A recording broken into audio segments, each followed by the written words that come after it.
Assalamualaikum warahmatullahi wabarakatuh. Perkenalkan, nama saya Dika Nugraha dari kelas 95 akan menyampaikan ceramah tentang Khalifatullah fil Ard, penebar kasih sayang di muka bumi.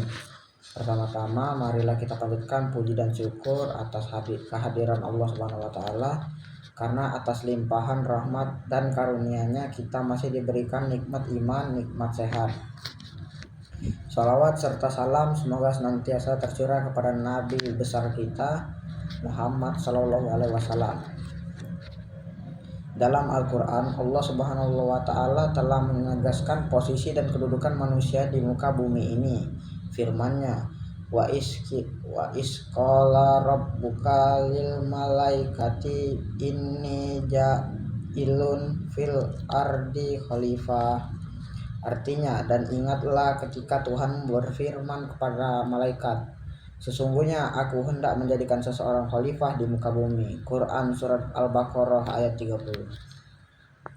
Kata khalifah secara bahasa berarti pengganti, pemimpin, atau wakil. Jadi konsep khalifah fil ard berarti manusia diangkat oleh Allah Subhanahu wa Ta'ala untuk menjadi wakilnya di bumi. Ini bukanlah gelar kehormatan semata, melainkan sebuah amanah dan tanggung jawab yang sangat besar. Jika Allah adalah pemilik semesta, maka kita sebagai khalifah adalah pemimpin yang ditunjuk untuk mengolah, menjaga, dan memakmurkan bumi sesuai dengan kehendak sang pemilik. Namun pernyataan besarnya adalah bagaimana seseorang khalifah harus bersikap, apakah dengan kekuasaan, kekuatan senjata, atau kekayaan. Jawabnya, ada para sifat Allah yang harus kita cerminkan. Salah satu nama Allah adalah Ar-Rahman dan Ar-Rahim, yang maha pengasih dan maha penyayang. Oleh karena itu, menjadi seorang khalifah yang sejati berarti menjadi penebar kasih sayang, bukan penebar ketakutan atau penderitaan.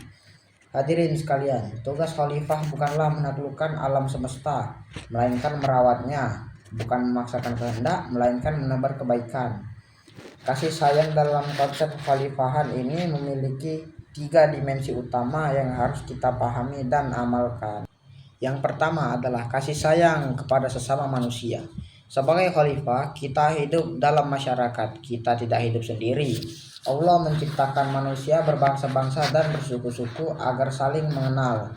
Dan puncak dari saling mengenal itu adalah saling menyayangi. Rasulullah Shallallahu Alaihi Wasallam bersabda, irhamu man fil ardi yarhamkum man fis sama. Artinya, sayangilah orang yang ada di bumi ini, niscaya yang di langit akan menyayangimu. Hadis riwayat Abu Dawud dan Tirmizi.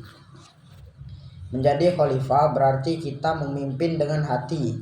Pemimpin yang baik adalah mereka yang merasa penderitaan orang lain. Jika ada tetangga yang lapar, kita tidak boleh kenyang. Jika ada saudara kita yang tertindas, kita tidak boleh merasa aman. Kasih sayang ini terwujud dalam sikap jujur dalam berdagang, adil memutuskan perkara, dermawan kepada yang membutuhkan, dan lemah lembut dalam berbicara. Di zaman sekarang, ujian kekhalifahan ini sangat nyata. Banyak konflik terjadi karena hilangnya rasa kasih sayang, digantikan oleh ambisi kekuasaan atau harta. Padahal jika kita sadar bahwa kita semua adalah wakil Allah, maka menyakiti sesama manusia sama artinya dengan melukai amanah sang pemilik. Kita diutus untuk menjadi solusi, bukan masalah, menjadi pendamai, bukan pemecah belah. Yang kedua, kasih sayang terhadap alam semesta. Dimensi kedua dari tugas khalifah adalah menjaga hubungan kita dengan lingkungan. Bumi ini adalah rumah yang dipinjamkan Allah pada kita. Kita diberikan kekuasaan untuk memanfaatkannya, namun kekuasaan itu dibatasi oleh tanggung jawab untuk menjaganya. Menebar kasih sayang kepada alam berarti tidak mengeksploitasi bumi secara berlebihan. Menebang pohon harus dengan perencanaan, membuang sampah harus pada tempatnya, dan menjaga kebersihan sungai dan udara adalah bagian dari ibadah kekhalifahan. Sayangnya seringkali kita salah tafsir tentang kekhalifahan. Kita mengira memimpin bumi berarti boleh berbuat sesuka hati, padahal itu adalah kesalahpahaman besar. Sebagai khalifah itu ibarat pengurus rumah orang lain. Jika rumah itu rusak karena kelalaiannya, maka ia akan dimintai pertanggungjawaban. Dan yang ketiga adalah kasih sayang dalam bentuk ketaatan kepada Allah Subhanahu wa taala. Dimensi yang ketiga dan paling mendasar adalah kasih sayang terhadap diri sendiri yang diwujudkan dengan taat kepada perintah Allah.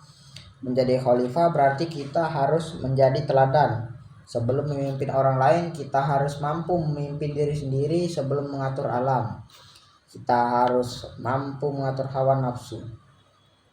Rasulullah Shallallahu Alaihi Wasallam memberikan pedoman bahwa sebaik-baik manusia adalah yang paling bermanfaat bagi orang lain, dan manfaat itu hanya akan abadi jika didasarkan pada keridhaan Allah. Oleh karena itu, kasih sayang seorang khalifah juga berarti mengajak kebaikan. Kita menyayangi sesama dengan cara mengingat kepada kebenaran, mencegah kemungkaran dengan cara yang baik, dan menyebarkan ilmu yang bermanfaat. Ini adalah bentuk kasih sayang tertinggi karena kita peduli akan nasib saudara kita di akhirat kelak. Sekian ceramah yang dapat saya sampaikan pada hari ini. Wabillahi taufiq wal hidayah. Wassalamualaikum warahmatullahi wabarakatuh.